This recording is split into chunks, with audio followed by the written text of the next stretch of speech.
네, 우리 사도신경 이제 11번째 고백입니다. 마지막 고백을 앞에 두고 있는데요. 오늘 고백은 몸이 다시 사는 것을 믿습니다 라고 하는 몸의 부활을 믿는 신앙 고백의 내용인데요. 사실 우리의 신앙의 여러 가지 특징 중에서 몸의 부활처럼 위대한 것은 없고 몸의 부활에 영광스러운 것을 생각을 할 때에 참 인간의 말로 어떻게 다 이 놀라운 진리를 전할 수 있겠습니까? 그저 성경에서 주신 조그만 깨달음 가지고 함께 말씀을 나눌 때에 하나님의 영이 함께 있어서 몸의 부활을 소망하고 몸의 부활의 영광됨을 기다리는 복된 성도의 삶이 되기를 바랍니다.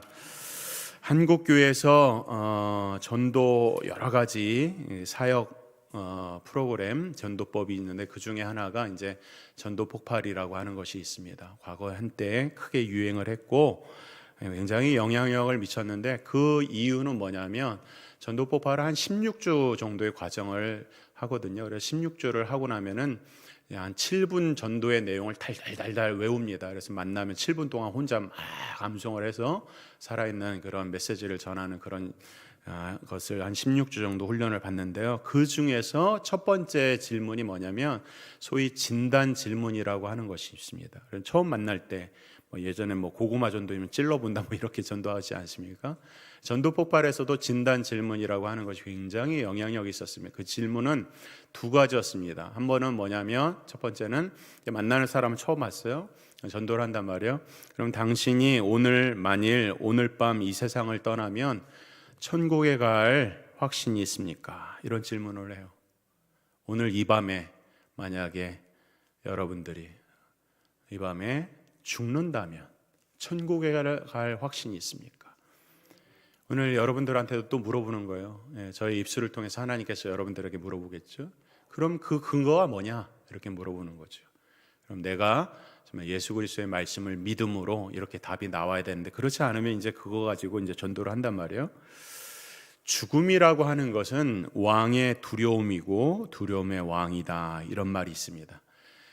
오늘 우리가 살고 있는 시대는 부정과 부패가 굉장히 노골적으로 심화되어 있어서 많은 곳에 그런 문제가 있고 우리는 이제 젊은 사람 특별히 이 세상이 너무 불공정하다 그래서 이제 공정에 대한 많은 시비와 도전을 하는 것이 사실입니다. 그렇게 많은 공정에 대한 불만이 있어도 결국 이 죽음 앞에서는 다 공정하다 말할 수 있을 것입니다. 왜냐하면 누구나 다 한 번은 왔다가 한 번은 죽는 것이 바로 죽음의 문제이기 때문에 이 부분에 대해서는 누구도 불공정을 이야기 못한다 하는 것입니다. 죽음은 필연적이다, 공평무사하다 하는 것입니다.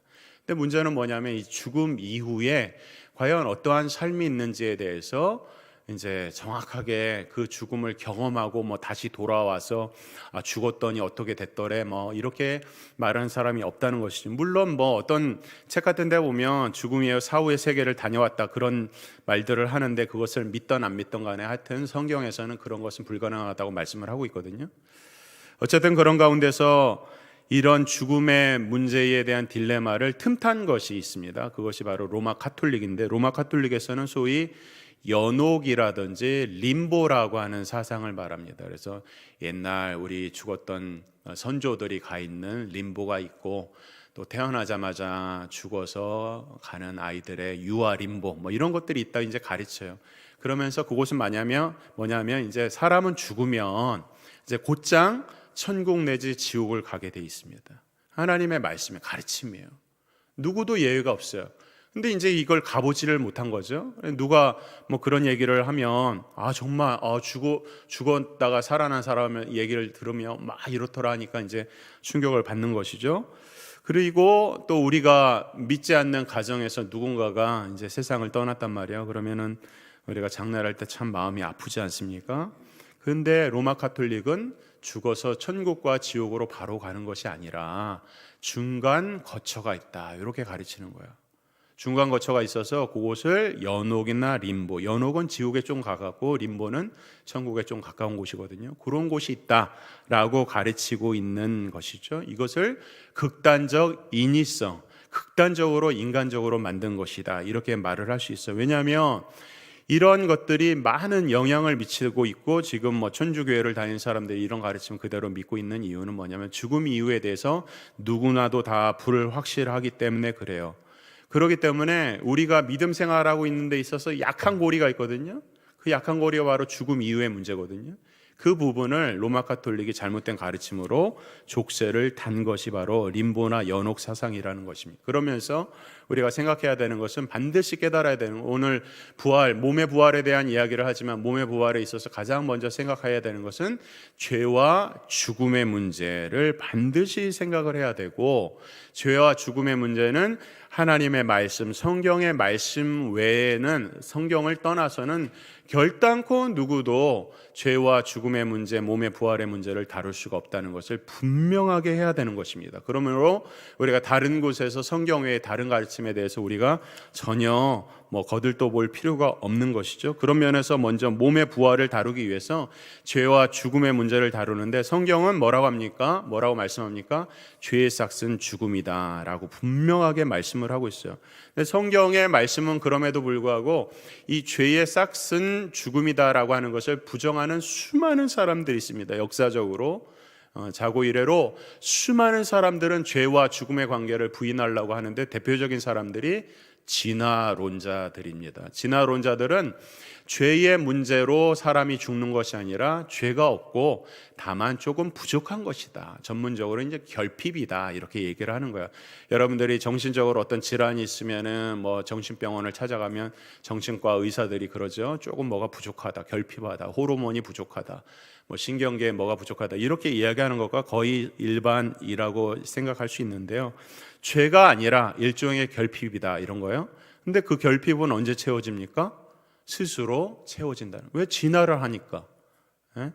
우리의 부족한 것들이 무엇이든지 간에 시간이 되면 채워진다, 때가 되면 채워진다 라고 하는 생각을 갖고 있는 것이 진화론자들의 생각이고, 이 진화론자들이 소위 실용주의자들과 함께 맥락을 같이 해서 교육계에 들어와서 아이들의 교육도, 아이들은 그냥 알아서 놔두면 잘 자랄 것이다, 그만 놔둬라, 체근하지 말고 이렇게 억지로 하지 말아라, 아이들 그대로 내버려두면 언젠가는 그들이 필요를 깨달아서 잘 자랄 것이다 라고 하면서 그냥 오냐오냐 이렇게 키우는 그런 실용주의 교육이 존 듀이라고 하는 사람을 통해서 계속해서 지금 교육계를 지배하고 있다고 해도 과언이 아닌 것입니다. 그런 생각들은 결국 뭡니까? 죄를 인정하지 않는 것과 별반 다를 것이 없어요.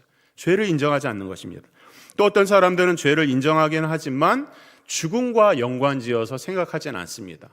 죄 때문에, 오늘 죄의 삭은 죽음이라고 성경은 분명하게 말씀하고 있지만, 죄가 있는 것은 인정하겠지만 죄의 결과로 죽음이라는 것을 인정하지 않아요. 그런 사람들은 어떻게 생각하냐면, 예를 들면은 우리의 영혼은 굉장히 순결하고 선하고 고결하다, 그러나 우리의 이 육신, 살덩어리, 이 플래시가 문제다라고 하면서 이 육신을 고행한다든지 막 핍박을 가요. 그래서 이 몸을 고행을 함으로 우리 영혼이 더 정화되고, 아니면 이 몸은 쓰잘데가 없으니까 막 자기가 하고 싶은 대로 하든지 상관이 없어요. 쾌락을 즐기죠. 스토아파들이 그랬습니다, 예전에. 그렇게 죄는, 이 몸은 하나의 죄 덩어리다, 이렇게 잘못된 가르침을 가지고서 죄는 인정하지만 그것을 죽음의 문제라 생각하지 않고 그냥 이 몸뚱아리가 문제다라고 가르치는 그런 사람들도 있었던 거예요. 그리고 역사적으로도 이 죽음의 문제를 뛰어넘기 위해서 수많은 사람들이 노력을 했죠. 대표적으로 중국의 진시황이 어떻게 했으면 불로초를 찾아서 평생을 다녔지만 결국 어떻게 됐어요? 죽었죠. 오늘 과학 문명 발달이 또한 그런 것입니다. 오늘 현대과학이 여러 가지, 요새는 먹는 것도 많고 의학도 발달해가지고 이런 거 먹으면 이렇고, 무슨 성분을 그렇게 얘기를 해요? 다들 전문가예요. 그렇게 해서 결국 인간의 한계를 뛰어넘어서 결국 죽음을 보지 않겠다고 하는 그런 시도들이 다 있었어요. 그러나 모든 것들은 다 허사였어요. 어떻게 됐어요? 모든 사람은 다 인류 역사로 왔다가 다 가는 것입니다. 죽게 된 거예요. 그래서 창세기 5장에 보면, 5장에 이제 아브라함의 족보가 쭉 나오는데 이것을 소위 죽음의 족보라고 해요. 신약으로 가면 이제 생명의 족보가 나오는데, 창세기에서는 아담의 범죄 이후로 모든 사람이 다 죽었다. 그래서 모든 사람들은 다 죽는다라고 하는 죽음의 족보를 이야기하고 있고, 죽음의 문제는 결국 인간이 뛰어넘을 수 없는 문제다 라고 하는 것이 성경의 대답이죠. 그것을 먼저 인정하는 것이 굉장히 중요합니다. 이 죄로 말미암은 죽음의 문제를 인정하지 않으면 부활도 우리가 배울 필요도 없고 또 복음도 없는 거예요. 왜 죄로 인해서 죽음의 문제가 아니라면 그냥 우리가 조금 더 열심히 노력하고 살면 되는 것이기 때문에 그런 것이죠. 그런 면에서 죄와 죽음의 문제를 바르게 인정해야 이 몸의 부활이 얼마나 소중한지를 알게 되는데 이때에 우리가 생각해야 될 것이 뭐냐면 이제 신자들의 입장이에요. 신자들은 우리가 죄의 삭슨 죽음이라는 것을 믿고 사실 예수님께서 우리의 죄를 위해서 죽으시고 부활하셨잖아요. 그래서 예수님을 믿으면 구원을 받아요. 그러면 예수님 믿어서 우리가 다 구원을 받는데 왜 우리도 꼭 죽어야 하는가? 이런 질문을 던져요. 왜 이런 질문을 던질까요? 죽음이 두렵기 때문에 그렇죠.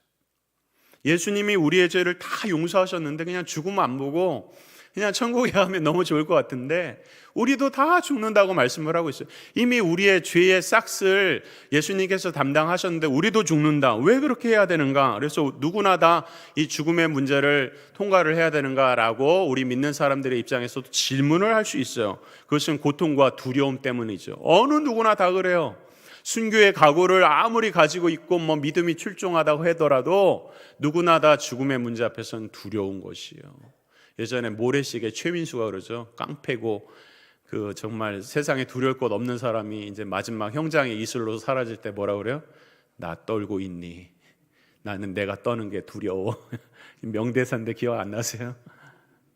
죽음은 누구나 다 두려워하는 것이에요. 어느 누구도 죽음 앞에 나는 믿음으로 살겠노라고 감히 이렇게 고백할 수 있는 사람이 없어요. 하나님의 은혜가 없이는. 그런 것을 우리가 알기 때문에 이 고통과 두려움을 넘기면서 우리가 반드시 알아야 돼. 믿는 사람들도 이 죽음의 고통과 두려움을 겪어야 되는 이유 중에서 반드시 우리가 알아야 되는 것이 바로 몸이 다시 사는 부활의 지식입니다. 죽음이 필요한 이유가 여러 가지가 있겠지만 그러나 우리가 부활에 대해서 우리가 생각할 때 가장 이 죽음을 우리 믿는 사람들도 경험해야 되는 이유는 뭐냐면 죽지 않고서는 부활을 경험할 수 없기 때문에 그런 것이에요. 그래서 예전에 맹목사님 오셔서 뭐라고 했어요? 헌집 줘야 새집 준다 이렇게 아주 명쾌하게 말씀하셨죠. 우리의 육신을 줘야 부활할 몸을 얻게 되는 것입니다.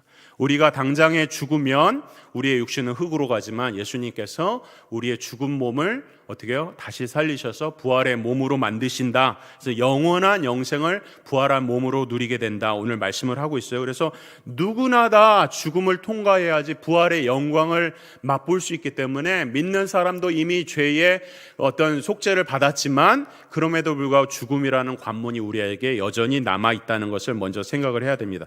그런 면에서 고린도전서 오늘 우리가 읽었던 15장 35절에서 49절의 말씀은 너무나도 이 부활에 대한 말씀을 너무나도 잘 설명하고 있는 말씀이에요. 그래서 고린도전서 15장의 별칭이 뭡니까? 부활장이에요. 부활장. 고린도전서 15장 부활에 대해서 가장 명쾌한 말씀을 하고 있는데 여기에 보면 부활이 어떠한 모습, 양태를 가질 것인가를 말씀을 하고 있는데 이런 것입니다. 마치 씨앗을 심으면 씨앗이 어떻게 돼요?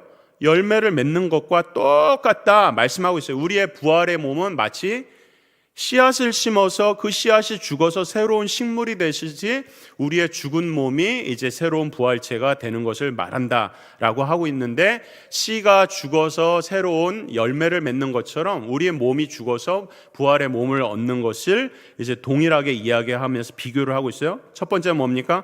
현재의 육체가 죽지 않으면 부활의 육체가 나타나지 않는다. 씨앗이 죽지 않으면 어떻게 해요? 열매를 맺을 수 없다. 그래서 우리가 다 죽어야 되는 거예요. 두 번째로 씨를 가지고서 여러분들 여러 가지 종자의 씨앗을 갖고서 이 씨를 보고서 어떤 열매가 맺을 줄 아세요? 모르잖아요. 처음 보는 씨앗을 보고서 모르듯이 우리의 육체로서는 우리가 어떠한 부활의 형태를 가질지 아무도 알 수가 없는 거예요. 그래서 예수님 부활하셨을 때 아무도 알아보지 못한 것과 마찬가지예요. 세 번째로는 씨앗과 그 열매가 서로 연속성인 그런 관계가 있듯이 우리의 육체와 앞으로 우리가 부활할 몸은 연속성을 가지고 있다라고 하는 것을 분명하게 말씀을 하고 있어요. 그러니까 다시 말하면 우리의 이 육신이 있는 것처럼 부활의 몸이 반드시 있다 라고 하는 것이 성경의 가르침인 것입니다. 그러므로 누구나 다 죽음에 대해서 두려워하지만 죽으면 어떻게 돼요? 부활의 몸을 얻기 때문에 신자들은 이 죽음을 뛰어넘는 믿음을 갖게 되는 거예요. 부활의 소망이 있기 때문에. 그래서 이 위대함을 오늘 말씀을 하면서 로마서 8장 18절에 뭐라냐면 생각건대 현재의 고난은 장차 우리에게 나타날 영광과 좋게 비교할 수 없도다. 이 땅에서의 생애가 먼지 하나 같고 총각 같을까요? 지구의 먼지 하나와 같은 그런 존재, 시간으로 말하면 그냥 딱 한번 이런 총각 같을까? 인생이 영원에 비해서 전 우주를 담을 수 있는 하나님의 위대한 역사에 비해서 우리 인생의 그 시간과 우리의 물질의 요소들이라고 하는 것은 너무나도 미세하고 먼지 하나에 불과하다는 거예요. 그러니까 영광스러운 부활의 몸을 생각할 때, 영원한 천국을 생각할 때 우리가 죽음이라는 것이 두렵고 떨리는 일이지만 그러나 그 영광을 바라보면 능히 죽음을 이길 수 있는 믿음을 가질 수 있다 말씀하고 있어요. 그러면서 고린도전서 15장에 뭐라고요? 현재의 육체는 어떻게 된다고 그랬어요? 부패하고 욕되고 약한데 부활의 몸은 그저 부활의 몸을 표현할 길이 없는 거야. 우리 인생이 부활에 대한 지식이 한계가 있으니까. 그러니까 뭐라고 표현하고 있어요? 부패되지 않고 욕되지 않고 영광되며 약하지 않고 강하다. 생각해 보세요. 이 정도의 지식밖에는 우리가 가질 수가 없어요. 도대체 부활의 몸이 부패되지 않는 거, 여러분 부패되지 않는 거 보신 적 있어요? 아무것도 없어요. 이 세상에는 다 부패하는 거예요. 영원한 게 어디 있어요? 근데 우리의 부활의 몸이 부패되지 않고 영광된 것이 무엇인가? 정말 강한 것이 무엇인가? 예수님께서 부활하셔서 시공간을 초월하시는데 물론 예수님 하나님이셔서 그런 것을 보여주셨는지 아니면 부활의 몸이라서 그런 것인지 모르지만 만약에 부활의 몸으로서 시공간을 초월한다면 시공간 초월하는 걸 상상을 할 수 있겠어요 우리가? 그것이 강한 것이에요. 얼마나 강한 것이고 얼마나 위대한 것인지를 우리가 알 수 없어요. 그래서 죽음의 문제 앞에서 우리는 이 부활의 영광을 사모하면서 우리 가슴을 뜨겁게 할 때에 어떻습니까? 현재의 여러 가지 곤란을 당해도 부활의 몸에 대한 소망으로 견딜 수가 있는 것이고 믿음으로 살 수 있는 것이고 이 부활을 내가 경험하고 말겠다라고 하는 그 믿음을 우리에게 주시는 것이고 그 믿음으로 살다 보면서 우리는 옆에 있는 사람을 진심으로 사랑하는 자리에 갈 수 있게 되는 것이죠. 부활의 영광은 우리에게 믿음, 소망, 사랑을 던져준다고 말씀할 수 있는 것입니다. 한 가지 더 중요하게 생각할 것은 뭐냐면 그렇다면 왜 꼭 몸으로 부활을 해야 되는가? 그냥 영혼만 부활하면 될 것 같은데 오늘 성경은 몸의 부활을 너무나도 중요하고 당위적으로 이야기를 하고 있어요. 왜 몸으로 부활을 해야 되는가? 그것을 여러 가지 이유로 설명할 수 있겠지만 저는 이 시간 삼위일체 하나님의 신앙 고백의 입장에서 살펴보는데 첫 번째로 왜 우리가 부활의 몸을 가질 수 있는가? 이것이 너무나도 당연한가? 첫 번째는 성부 하나님의 창조가 선하고 완벽하기 때문에 그렇습니다. 하나님의 창조는 완벽하고 선했습니다. 태초에 하나님이 천지와 만물을 창조하셨고 인간을 하나님의 형상으로 지으셨다고 했어요. 하나님의 형상으로 지음받은 우리는 완전하고 하나님 앞에서 완벽한 존재였어요. 그러나 죄가 들어왔죠. 죄가 들어와서 하나님 형상이 병들었어요. 인간의 몸과 영혼이 왜곡되었으며 문제가 생기고 제한을 받게 된 거예요. 그런데 예수님께서 우리 죄를 위해서 죽으시고 부활하시기 위해서 이 땅에 오셔서 속죄 사역을 감당하셨는데 어떻게 해요? 죽으시고 부활하셨는데 뭘로요? 몸으로 부활하시는 거예요. 왜 몸으로 부활하셨을까? 왜 그랬을까요? 몸이 우리가 스토아 철학자들인 헬라 철학자들이 말하는 것처럼 영혼은 순수하고 육체는 잘못되어서 우리의 육체가 죄를 지은 것이 아니라 우리의 몸과 영혼 자체는 완벽하다는 거예요. 하나님의 창조는 완벽하고 선하기 때문에 이것을 그냥 없애버리지 않고 또 새롭게 창조하지 않고 우리의 몸으로 부활하는 그 영광을 보여주신 거예요. 만약에 예수님께서 몸으로 부활하지 않는다면 우리의 몸도 부활을 안 한다는 거거든요. 우리의 몸이 부활하지 않는다는 것은 무슨 뜻입니까? 그것은 마귀의 승리가 되는 거예요.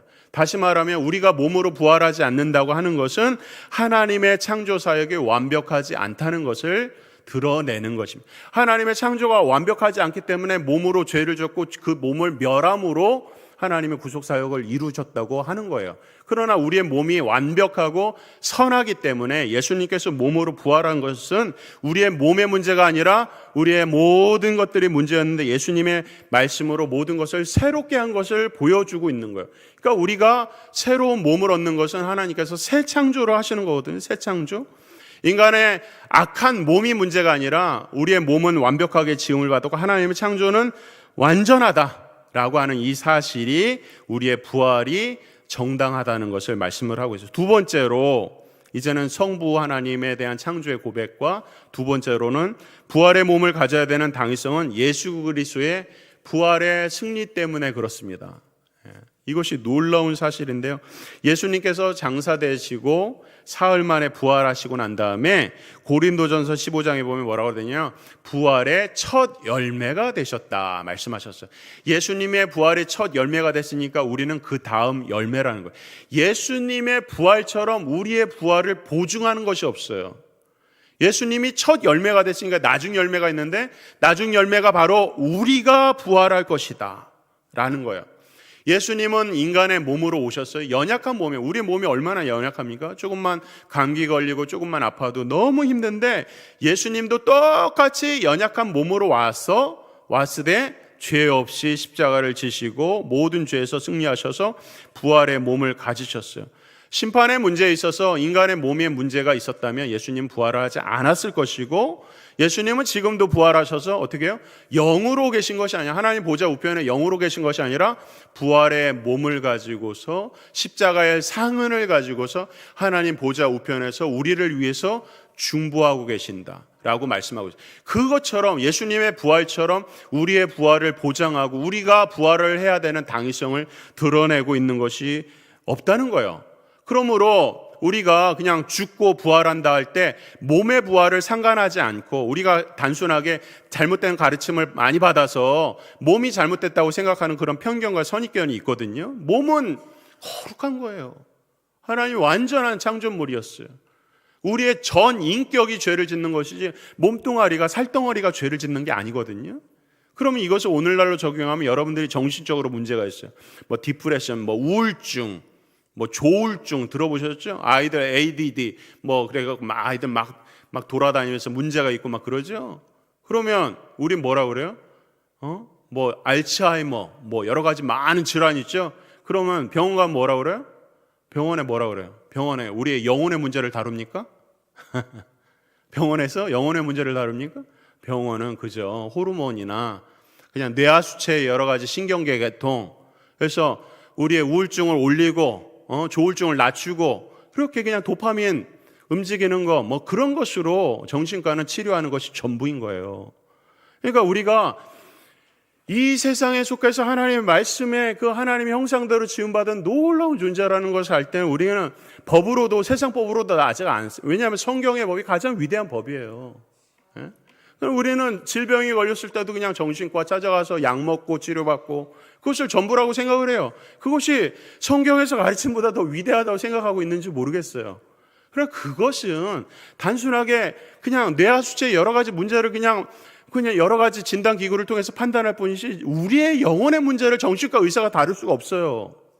우리의 문제는 전 인격적인 문제라는 거예요. 우리가 디프레션, 여러분들이 우울증에 빠졌으면 그냥 한 시간에 우울증에 빠졌습니까? 오늘 살다 보니까 갑자기 우울증에 빠졌습니까? 우리의 가정사라든지 영혼의 문제라든지 관계의 문제라든지 여러 가지 모든 환경의 문제, 또 하나님의 어떤 시련, 연단, 역사, 이런 모든 것들이 종합되어 있는 것을 정신과 의사가 어떻게 판단합니까? 그냥 참고할 뿐이죠. 아프니까 참고할 뿐이죠. 영혼의 문제를 어떻게 해결해야 돼? 오직 하나님의 말씀 안에서 믿음으로 우리가 부활의 몸을 얻을 것이다 라고 말씀을 하고 있어요. 그런 면에서 우리가 죽었다가 그냥 다시 사는 것이 아니라 어떻게 해요? 몸으로 다시 산다. 그 몸을 성경에서 뭐라고 합니까? 신령한 몸이라고 하는, 신령한 몸. 예수님께서 부활한 몸을 가졌으니 예수님의 몸도 신령한 것처럼 우리도 부활할 몸을 가질 것인데 그것은 신령한 몸이다.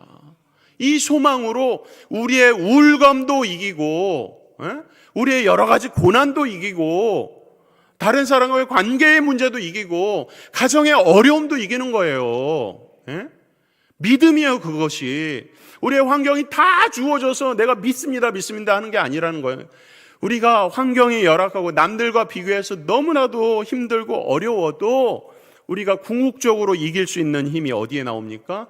이 몸은 죽고 썩고 없어지되 이제 부활할 새로운 몸으로 예수님께서 우리의 부활의 증인이 되어 주셨으니까 그 부활의 몸을 얻을 것을 믿음으로 우리는 이 여러 가지 환경과 시련을 이길 수 있는 믿음을 갖는 거예요. 그게 믿음이에요. 남들이 다 아는 것을 하는 것은 믿음이 아니에요. 믿지 않는 사람들 견디는 것을 믿음이라고 합니까? 그렇지 않죠. 믿지 않는 사람들은 이 믿음의 영역, 영혼의 영역에 접근할 수가 없어요. 그러나 우리 믿는 사람들은 하나님의 말씀대로 살고 그 말씀의 가르침을, 약속을 믿으면서 이제 부활할 영광을 소망하면서 현재의 고난을, 현재의 우울증을, 현재의 어려움을 믿음으로 이기는 것이죠. 그러한 성도가 되길 바랍니다. 마지막으로 이제 성부, 성자 하나님의 고백이니까 이제 성령 하나님에 대한 고백이죠. 부활의 몸을 가져야 되는 당위성은요, 성령 하나님께서 우리 안에 내주하시기 때문에 그래요. 성령님께서 믿는 사람들을 떠나지 않으세요. 임마누엘의 하나님이시죠. 우리 한 사람 한 사람의 성령께서 우리 가운데 충만하게 임하세요. 우리가 그 과정을 우리는 성화의 과정이라고 얘기를 합니다. 성화의 과정, 거룩해 가져가는 과정은 그냥 돛 닦는 게 아니에요. 여러분들 인도를 가면 그 겐지스 강에 얼마나 똥물인지 몰라요. 그냥 검은색 물이에요. 그 사람들이 뿌린 어떤 꽃 이런 것들이 다 썩어가지고 그 똥물에서 시체도 떠내려가고 하면서 그곳에서 다시 환생을 해서 거룩한 몸이 된다고 생각하는 그런 돛 닦는 것이 성화의 과정이 아니에요. 우리의 몸은 병들고 연약하고 부족한 몸이지만 이 몸을 통해서, 우리의 삶을 통해서 거룩을 이어가는 것이, 거룩을 추구하는 것이 바로 성화예요. 믿지 않는 사람들은 돌을 닦습니다. 우리는 그런 것이 아니라 이 삶으로 예배하는 것이 바로 성화의 삶인데, 그런 면에서 우리 믿는 사람들이 우리의 몸을 함부로 학대하지 않습니다. 문신하지 않습니다. 우리 자녀들 지금만 문신하는 거, 옛날에는 조폭이나 문신하던 것을 요새는 아이들이 멋이라고 하면서 온몸에 문신을 하고 다녀요. 귀를 뚫어도 이제 여기 뚫고 막 안 뚫는 데가 없어요. 몸을 왜 이렇게 괴롭힐까요? 옛날 귀 뚫는 건 노예나 뚫는 거거든요. 왜 이렇게 몸을 괴롭힐까요? 이 몸이 어떤 몸인데, 하나님이 창조하신 거룩한 몸인데 이 몸을 왜 학대를 하고 자기의 멋을 위해서 하나님의 몸을 학대를 합니까? 우리 자녀들한테 잘 가르쳐 줘야 돼요. 세상의 문화는 세상의 문화는 문신이 문화라고 하지만 문신은 하나님이 기뻐하는 것이 아니에요. 술, 담배를 하는 것도 마찬가지예요. 우리의 몸이 거룩한 성전이라고 말씀하면, 너희 안에 하나님의 성령이 거하시는 거 알지 못하느냐? 우리 안에 거룩한 성령이 거하는데 우리의 담배 연기로, 술로 우리를 더럽게 할 수 있습니까? 그렇게 할 수가 없죠. 우리는 거룩한 성전이라는, 우리의 몸은 성화의 과정을 밟고서 마침내 이 몸이 없어질 몸이 아니라 이 몸이 성령으로 말미암아서 부활할 몸이기 때문에 우리 몸을 거룩하게 쓰는 거예요. 그래서 여러분들 건강 좋지 않은 분들 건강을 위해서 힘써야 됩니다. 왜? 이 몸은 거룩한 몸이기 때문에, 하나님이 주신 몸이기 때문에. 잘 먹지 못하는 사람 열심히 드세요. 건강이 안 좋은 사람 열심히 운동하세요. 주의 일을 위해서 열심히 사는 게 성화예요. 그렇게 골고루 하란 말이에요. 여러분들 가끔 이런 얘기 듣죠. 어떤 사람들이 간증을 합니다. 육신에 죽을 병이 걸렸는데 처음에는 하나님을 원망하고 막 원통하고 막 이렇게 살다가 마침내 이 불치병이 낫게 되는 거야. 그러면 그 불치병을 낫은 사람이 간증을 한단 말이에요. 그러면 뭐라고 간증합니까? 자기가 이 죽을 병에서 낫게 되어서 이제 새 생명 얻어서 그 새로운 건강한 몸 때문에 감사하는 것도 있겠지만 그 건강한 몸보다 더 감사하는 게 뭐냐면, 내가 이 몸, 연약한 몸을 초월해서 이제 진심으로 하나님을 나의 눈으로 만날 수 있고 배울 수 있고 하나님을 알아가니 이 몸이 병들어도 이제는 하나님의 뜻이라면 정말 할렐루야 감사합니다 라고 하면서 육신을 뛰어넘는 믿음의 고백을 하는 걸 여러분들이 보셨을 거예요. 그것이 뭡니까? 그것이 바로 성화인 거예요. 믿음의 승리인 것입니다. 거룩의 완성인 것입니다. 근데 그 거룩의 완성을 뭘 통해서 하길 원하세요? 우리의 이 연약하고 나약하고 병들기 쉬운 이 몸을 통해서 그 거룩을 이어가는 것을 성령께서 원하시는 거예요.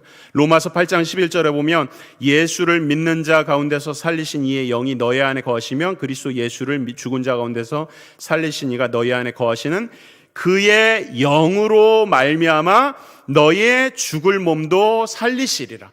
성령께서 우리 안에 내주에 계셔서 우리의 몸이 연약하지만 이 몸으로 교회를 봉사하고 이 몸으로 부족하지만 그리스도를 증거하고 살다가 마침내 성령께서 이 몸을 거룩하게 하실 것이기 때문에 이 부활은 너무나도 정당하고 부활의 영광이 있는 거예요. 이것이 바로 삼위일체하는 성부의 창조 사역과 성자의 구속 사역과 성령의 내주하심의 사역으로 말미암아서 부활의 몸은 너무나도 당연한 것이고 이 부활은 영광스러운 것이다. 오늘 우리에게 말씀하고 있습니다.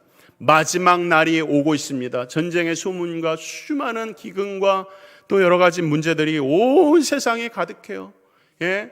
트럼프는 돈에 미쳐가지고 온 세상을 다 어지럽히고 있고 정말 세상이 난립니다. 지금도 수많은 사람들이 전쟁의 고아 속에서 또 인신매매, 장기매매 말할 수 없는 그런 고통 속에서 살고 있는데 마지막 날에 오게 될 때에 우리가 하나님의 약속대로 우리는 부활의 몸을 얻을 거예요. 왜 그렇습니까? 이 부활의 몸은 하나님께서 이 땅에 다시 오실 때 뭐라고 그랬어요? 새하늘과 새 땅이 임한다고 그랬어요. 새하늘과 새 땅에 거주할 몸은 우리의 지금 이 육신으로는 거주를 할 수가 없기 때문에 그래요. 새하늘과 새 땅에 거주할 영원한 몸, 그 몸은 부활한 몸이 돼야 되는 거예요. 그러니까 부활은 너무나도 당연하고 하나님과 영원히 거주하고 새하늘과 새 땅에 영원히 거주할 그 몸이 부활의 몸이기 때문에 하나님께서 반드시 우리를 부활시킬 것이라는 것을 오늘 우리에게 약속을 하고 있습니다. 그러므로 이 세상이 끝날 때에 우리는 언젠가 또 우리의 육신의 죽음을 맞이하게 될 텐데 누구나 다 죽음에 대한 두려움이 있겠지만 그러나 영생 복락이 우리를 기다리고 있고 부활의 몸이 우리를 기다리고 있다는 것을 소망할 때 우리는 감히 이 죽음의 문제도 당당하게 맞이할 수 있고 오히려 죽음을 즐거워하고 죽음을 기다리는 그런 멋진 삶, 정말 세상이 감당할 수 없는 믿음의 삶을 고백할 수 있는 거예요. 부활의 영광이 그런 것입니다. 오늘 그 약속을 우리에게 주셨어요. 가장 이 모든 말씀 중에서 우리 인생 중에서 가장 위대한 신앙 고백, 우리의 몸이 부활할 것이다. 이 약속의 말씀을 오늘 하나님께서 우리에게 주신 것을 믿음으로 우리의 삶 속에서 어떠한 역경과 어려움과 어떠한 두려움이 찾아와도 부활의 소망으로 승리하는 온 성도 되기를 주의 이름으로 축원합니다. 기도하겠습니다.